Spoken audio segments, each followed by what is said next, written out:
कांग्रेस ने अर्थव्यवस्था और रोजगार के मुद्दे पर एक बार फिर से मोदी सरकार पर सीधा हमला बोला है।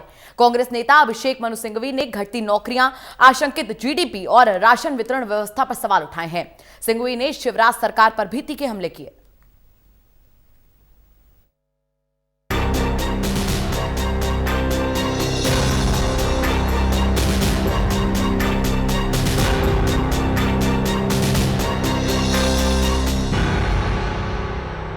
देश के आर्थिक हालातों पर कांग्रेस के हमले लगातार तीखे होते जा रहे हैं। कांग्रेस नेता अभिषेक मनु सिंघवी ने मध्य प्रदेश के मुख्यमंत्री शिवराज सिंह चौहान द्वारा सरकारी नौकरियां राज्य के लोगों की आरक्षित करने पर सवाल उठाते हुए कहा कि मूल प्रश्न ये उठता है कि भाजपा और सत्तारूढ़ सरकार ये बताए कि नौकरियां कहां से आएंगी, रोजगार कहां से आएगा। सिंघवी ने कहा कि मध्य प्रदेश के मुख्यमंत्री बताएं कि जुमलेबाजी कब बंद करेंगे। सिंघवी ने सवाल उठाते हुए कहा कि जब सरकार के पास नौकरियां हैं ही नहीं, सिंघवी ने सवाल उठाते हुए पूछा कि जब सरकार के पास नौकरियां हैं ही नहीं तो आरक्षण का क्या औचित्य है। सिंघवी ने बेरोजगारी पर आंकड़ों का हवाला देते हुए कहा कि अप्रैल तक लगभग 1,45,00,000 वेतनभोगी वर्ग ने रोजगार गंवा दिए हैं। वो आंकड़ा अब 1,09,00,000 हो चुका है। सिंघवी के मुताबिक नौकरी पेशा लोगों को जल्द रोजगार मिल सकेगा, इसके प्रति सरकार संजीदा नहीं दिखती।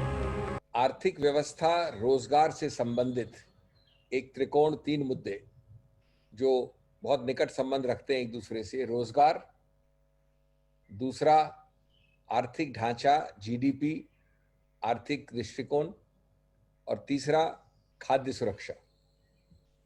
और हाल में इनके ऊपर विश्वसनीय, स्वतंत्र, निष्पक्ष आंकड़े भी छपे हैं, मुद्दे भी उठाए गए हैं।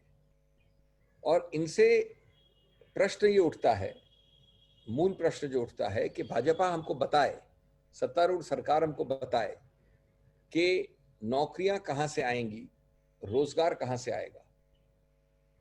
ये बताए कि उनके मुख्यमंत्री कुछ प्रदेशों के, और आप जानते हैं किस प्रदेश की मैं बात कर रहा हूं, मध्य प्रदेश की, ये जुमलेबाजी और दावादारी कब बंद करेंगे। सिंघवी ने मौजूदा वित्तीय वर्ष में जीडीपी की गिरावट पर भी चिंता व्यक्त की। वर्ल्ड बैंक और आईएमएफ के आंकड़ों का हवाला देते हुए सिंघवी ने कहा कि जीडीपी नेगेटिव में न चली जाए, इसकी आशंका महसूस की जा सकती है।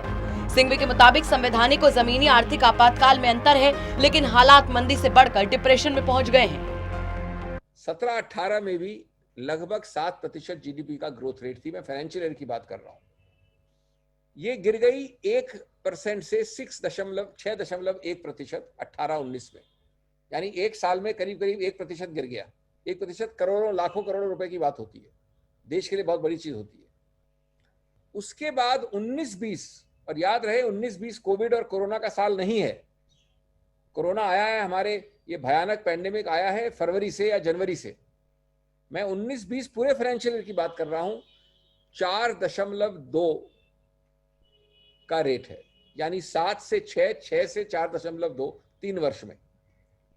अब हमको वर्ल्ड बैंक बताता है, और आप ये मान के चलिए कि वर्ल्ड बैंक के आंकड़े कंजर्वेटिव होते हैं, वास्तविकता उससे ज्यादा बुरी होती है, कि लगभग 3% या 3.2%, अगर मैं प्रिसाइसली बोलूं, 2021 में गिरने का, हमारी आर्थिक व्यवस्था को छोटा होने का आशंका है।